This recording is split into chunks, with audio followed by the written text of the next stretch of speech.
이게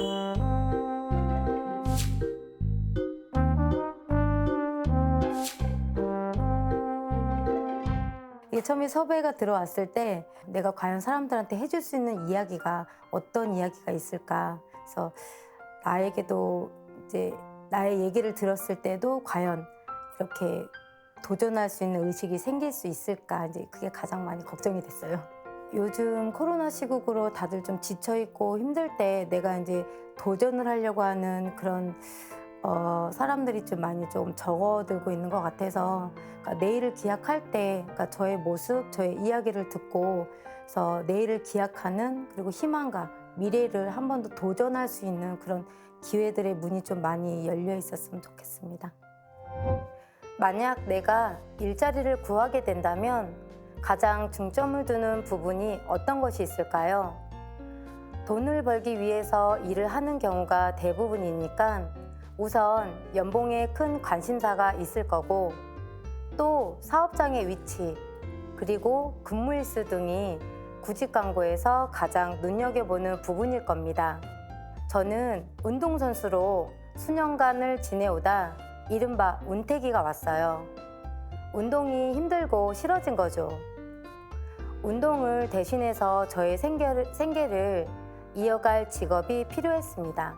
그래서 난생 처음 구인 광고에서 찾아봤고, 제가 가장 주안점을 두고 본 부분은 근무 환경이었습니다.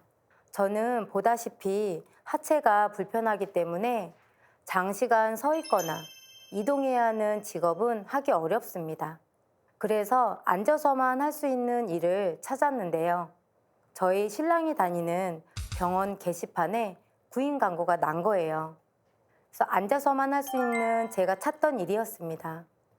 고민할 새도 없이 저는 바로 입사 지원을 냈습니다. 제 생애 첫 자기소개서도 이때 작성을 하게 되었죠. 그리고 첫 면접 날 저는 다수의 지원자 가운데 단 한 명의 장애인이었습니다. 생각해보면 제가 무언가를 생각해볼 겨를도 없었어요. 사실 저는 일반인들과 마주하는 환경을 좀 두려워했거든요.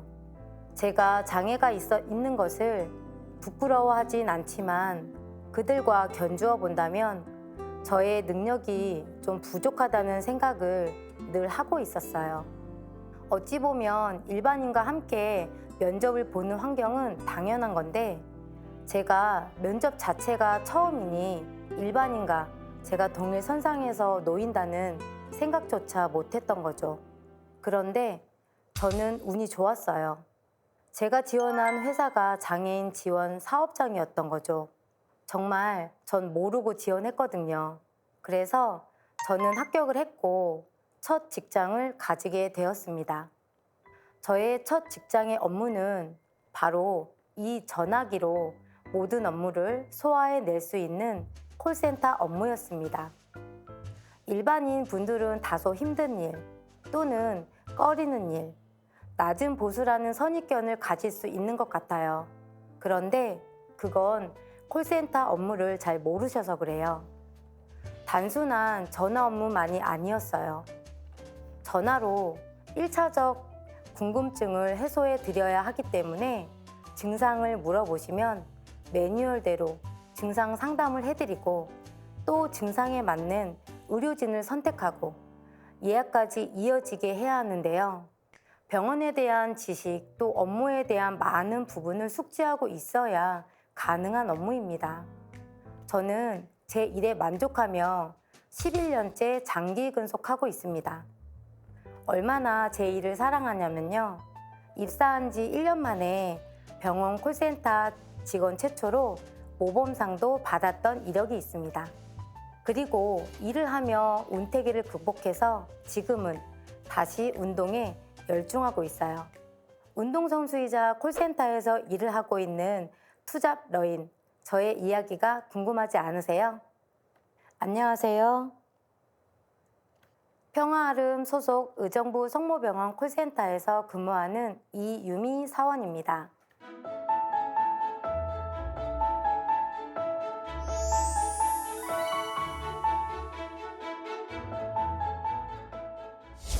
아마 저를 보시는 분들의 가장 큰 궁금증은 어쩌다가 이런 몸이 되었는가일 것 같아요. 저는 늘 웃으면서 친절하게 설명해 드립니다. 저에게 아픈 기억은 아니거든요. 저는 선천적이 아니라 후천적으로 양하지 절단을 하게 되었습니다. 어린 시절 저희 아버지는 공장 관리직이셨고 저희는 그 옆에 집이었어요. 그래서 공장이 저희 놀이터였죠. 하루는 거기서 신나게 놀다가 그만 분쇄기에 저의 몸이 빠져버린 거예요. 병원을 바로 찾았지만 저는 양쪽 다리를 잃게 되었습니다. 그때가 제 나이 10살 때였어요. 저희 부모님은 저에게 참 좋은 것을 물려주셨는데 바로 긍정적인 사고였습니다. 제가 어릴 적부터 장애를 부끄러워하거나 숨지 않을 수 있게 해주셨어요. 아침 학교를 등교를 해야 하는데 그 당시에는 차가 없었고요. 공장에서 사용하는 트랙터 앞에 휠체어를 싣고 등교를 하곤 했습니다. 그래서 그런 저의 모습이 창피한 적은 단 한 번도 없었어요. 도리어 친구들한테 자랑을 했죠. 너도 태워줄게. 그럼 나랑 같이 놀아줄래 하면서요. 이번에 인터뷰를 하는데 작가님이 혹시 저의 인생의 시간을 되돌린다면 언제로 되돌리고 싶냐고 물으시는 거예요. 그래서 저는 한번 생각을 해봤어요. 내가 나의 인생에 아쉬움을 가진 적이 있나? 아마 장애를 가지기 전이라고 생각하고 질문을 하신 것 같은데 저의 답은 노입니다. 사람들이 저를 보면 안타까워 하거든요. 그런데 저는 단 한 번도 제 모습이 안쓰럽다고 생각해 본 적이 없어요. 단순하게 저는 장애가 없던 어린 시절을 잘 기억하지 못해요.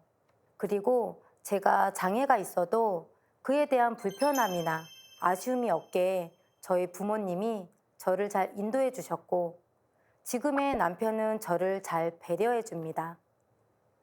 학창 시절에도 저는 일반인 학교를 중학교 때까지 다녔어요. 스스럼 없이 친구들과 지냈고 그런 환경이 제가 나름 왕성하게 사회활동을 할 수 있게 해준 자양분이 된 것 같아요. 그리고 고등학교 진학 전에 부모님께서 사업에 실패를 하셔서 등하교를 해주실 여력이 되지 않았습니다. 그래서 저는 어쩔 수 없이 특수학교를 선택하게 되었어요. 예전에는 몸이 불편한 장애인은 기술을 배우거나 대학에 진학해서 배움을 택하는 길밖에 없었거든요. 그런데 뜻밖의 그곳에서는 미래에 대한 문이 많이 열려 있었던 것입니다. 저도 가서 알았는데 그곳은 운동이 특성화된 재활학교였어요. 장애인은 누워만 지내고 움직임을 최소화해야 한다고 생각을 하는데 그렇지 않습니다. 장애인도 충분한 운동을 해야 건강해져요. 휠체어를 미는 것도 유산소 운동이고 원활한 신진대사를 위해선 운동이 반드시 수반되어야 합니다. 저는 그곳에서 다양한 운동을 접했습니다.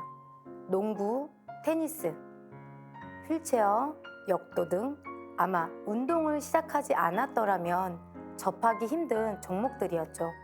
하지만 운동이 쉽지만은 않았어요. 저의 경우에는 하체의 감각이 완전히 없는 게 아니거든요. 그래서 환상통을 겪었는데 이 통증은 절단 환자라면 90% 정도가 겪고 있는 고통이라고 해요. 쉽게 말하자면 발이 없는데 발이 있는 듯한 고통을 느끼는 거예요. 환상통이 심하면 우울증, 무기력증도 함께 동반이 되더라고요. 체력적으로 또 정신적으로 힘들었었죠. 그런데 운동을 멈출 수가 없었어요. 뭔가를 해낼 때의 쾌감을 제가 경험했거든요. 열심히 운동을 한 덕에 저는 새롭게 시작한 지 석 달 만에 펜싱 장애인 국가대표 선수로 활동을 할 수 있는 기회를 가지게 되었고 국가대표로 첫 출전을 했던 한 경기에 운명 같은 만남을 하게 되었습니다.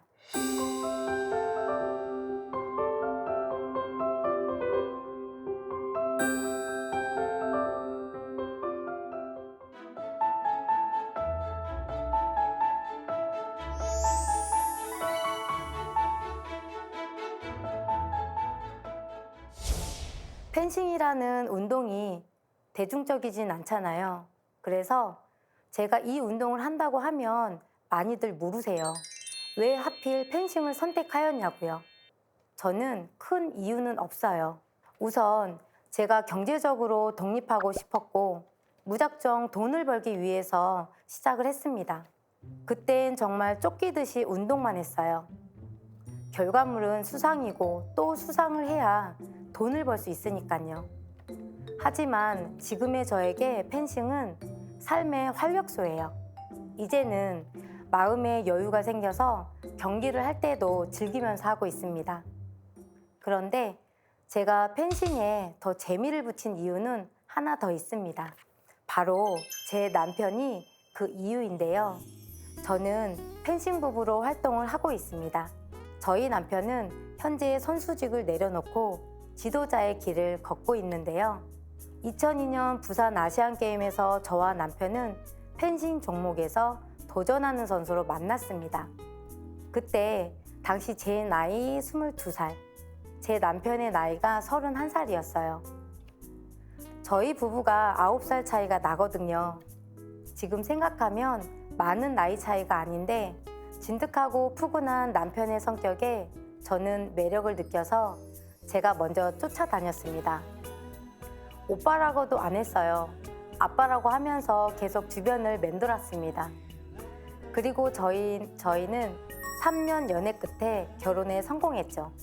2006년에는 아시아 태평양 장애인 경기 대회에 함께 출전해서 저는 플로레, 개인전 동메달을, 남편은 앳베 개인 부분에서 금메달을 따는 쾌거를 달성했죠. 그 외에도 저는 숱한상을 수상하며 장애인의 펜싱계에서는 제법 이름을 날린 선수로 활동하고 있습니다. 펜싱 선수 부부라고 하면 대단히 멋있어 보이지만 현실은 그렇지 않습니다. 불과 몇 년 전까지만 해도 장애인 운동선수는 개인 장비를 사비로 구입을 해야만 했고 경기 출전 역시 사비로 충당해야만 했어요. 선수들에게는 생계를 이어갈 수 있는 부분은 각종 대회에서 수상을 한 뒤 받는 상금이었습니다.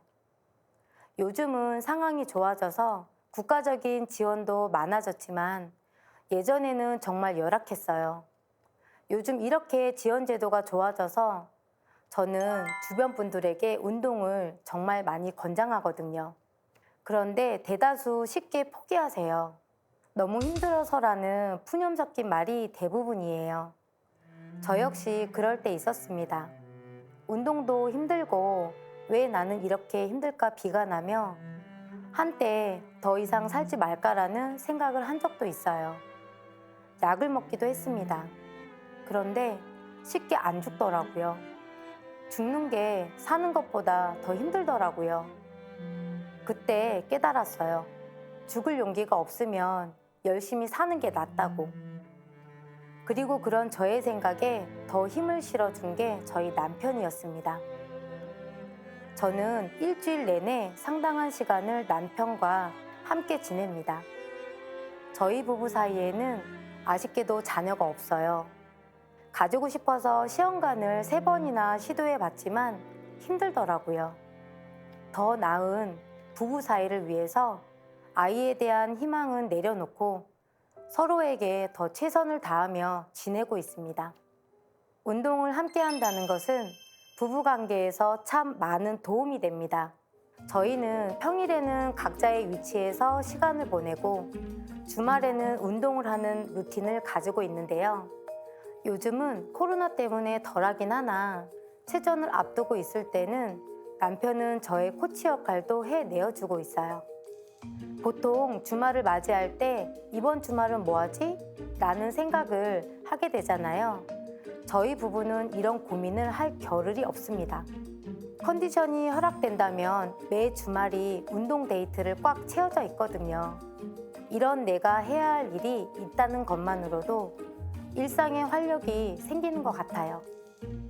지금의 이런 저를 만든 것이 부모님이셨다면 완성해 준 것은 저희 남편이라고 해도 과언이 아닌데요.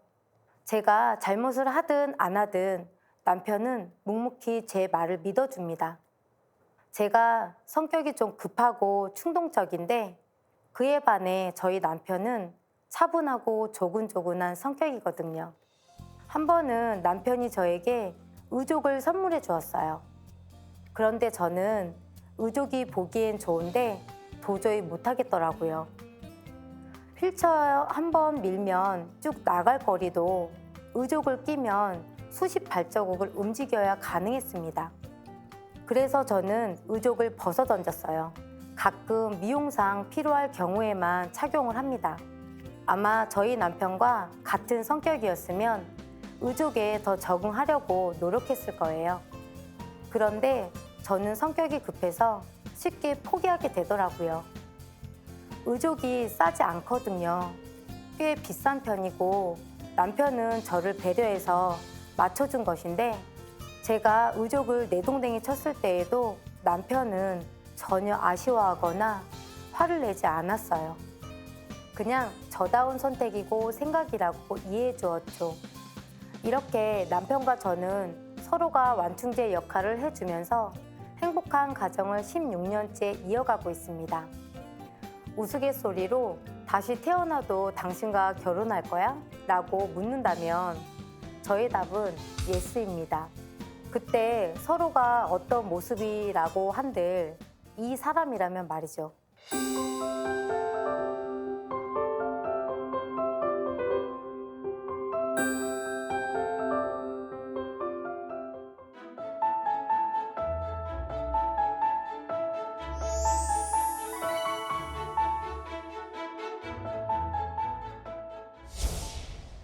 저는 평화아름이라는 회사에서 콜센터 직원으로 근무하고 있습니다. 저희 사업장은 특수하게 장애인 직원이 30%를 차지하고 있어요. 업무는 카톨릭 대학교 5개 직할 부속병원을 중심으로 의료기관 전문 콜센터를 운영하고 있습니다. 원래 4년 전부터 중간관리자까지 진급을 했다가 운동과 직업을 병행하자니 너무 힘들더라고요. 그래서 부매니저 직함을 작년부로 내려놨습니다. 콜센터라는 직업은 얼굴이 보이지 않다 보니 모든 불만을 저희에게 쏟아냅니다. 한참 욕을 먹고 나면 밥을 먹지 않아도 될 만큼 배가 부르답니다. 요즘은 모든 통화 내용이 녹음이 되기 때문에 이렇게 욕하시면 안 되거든요. 일부 개념 있는 분들은 실컷 욕하고 상담원한테 그러는 게 아니라며 이해해달라고 사과합니다. 그럴 때면 차라리 들어주길 잘했다 생각하면 나의 일에 또 보람이고 자긍심을 갖기도 합니다. 저는 동료들이 저에게 흡수가 되어버려서 제가 불편한 몸을 가지고 있다고 전혀 생각을 하지 않아요. 직장 동료들하고 식당에 식사를 하러 가면 식사를 마치고 나갈 무렵 저에게 신발을 찾습니다. 저는 양아지 절단이기에 신발은 따로 없는데 말입니다. 그럼 저는 능청스럽게 예쁜 신발 하나 사달라고 합니다. 또 한 가지, 제가 네일 케어를 받는 것을 좋아하는데요. 새로운 디자인의 네일 케어를 하고 가면 발은 어떤 걸로 했냐고 합니다. 그럼 또 저는 능청스럽게 난 발 없잖아. 또 까먹은 거야 하고 지나갑니다. 어느 정도인지 짐작이 가시죠? 때문에 직장 생활에 대한 애로사항은 전혀 없습니다. 직장에서도 운동할 수 있게 많은 배려를 해주어서 항상 연차 걱정 없이 운동과 일에 전념할 수 있었습니다. 콜센터라는 곳은 굉장히 흥미로운 곳입니다. 우선 정말 다양한 문의와 민원이 쇄도하는 곳이에요. 저는 의정부 성모병원의 전화 업무를 담당하고 있는데요. 우선 지역 특성상 어르신들이 전화를 많이 하십니다. 일단 통성명부터 하세요. 내가 어디 사는 누군데? 라고 하세요. 제가 통화 이력을 확인하고 오랜만에 전화 주셨네요 라고 하면 아는 척을 해드리면은 본인들의 서비스를 받고 있다고 생각을 하십니다. 반가워하시죠? 그럼 그 순간부터는 뭐든지 오케이 하고 불만을 이야기하지 않습니다. 그리고 콜센터도 서비스직이다 보니 민원에 빠르게 대처해 드려야 하기 때문에 한 분 한 분 신속히 진행해야 하는 애로사항도 있습니다. 저는 이 업무가 즐거워요. 일단 저는 말하는 것을 좋아하는 편에 속하거든요. 그리고 사람을 경계 없이 대할 수 있잖아요. 제가 가지고 있는 장애도 상대에게는 보이지 않고 이런 일로 느껴지는 성취감을 나누고자 저는 다른 장애를 가진 친구에게도 사회활동을 권장합니다. 찾아보면 장애에 국한되지 않고 할 수 있는 다양한 직업군이 있습니다. 그런데 일을 해도 벌 수 있는 수입이 지원금에 비해 그다지 많지 않거든요. 제 생각에는 그것 때문에 일하는 것을 미루는 경우도 대다수인 것 같아요. 저희가 기초수급자나 또는 장애 등급에 따른 혜택이 있으면 돈백 이상은 손에 쥐거든요. 정말 최소한의 금액이지만 이 돈으로 또 사라져요. 그렇게 또 삶의 패턴을 맞춰가고요. 그러면서 세상을 보는 시야가 딱 그 정도 선에서 머물게 되는 거죠. 굳이 바꾸려고 안 하는 거예요. 그게 무리라고 생각하거든요. 그런데 저는 더 이상 그 틀에 갇혀 살면 안 된다고 생각합니다. 경제활동을 해야 하고 사회활동을 해야 우리의 삶이 더 나아질 수 있어요. 거동이 불편하다고 하면 요즘은 버스도 문턱이 없어지고 자가용도 장애인 지원으로 얼마나 좋아졌는데요.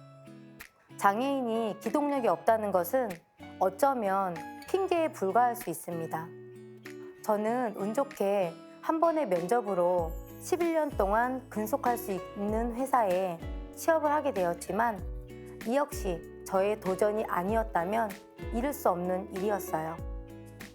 또 장애를 가지게 되면 비슷한 아픔을 가진 이들과의 교류가 이어지게 되는데요. 그럼 나누게 되는 이야기도 비슷합니다. 관심사도 흥미도 그 안에서만 이루어지게 되죠.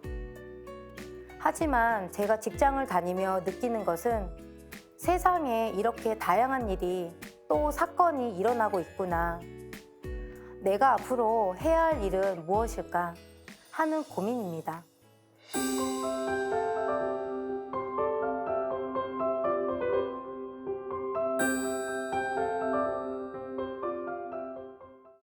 저의 좌우명은 베풀며 살자입니다.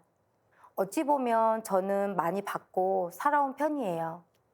부모님의 사랑, 남편의 배려가 그러하죠. 부모님과 남편이 베풀어준 사랑으로 현재 제가 완성되었습니다. 그렇다면 이번에는 제 차례겠죠?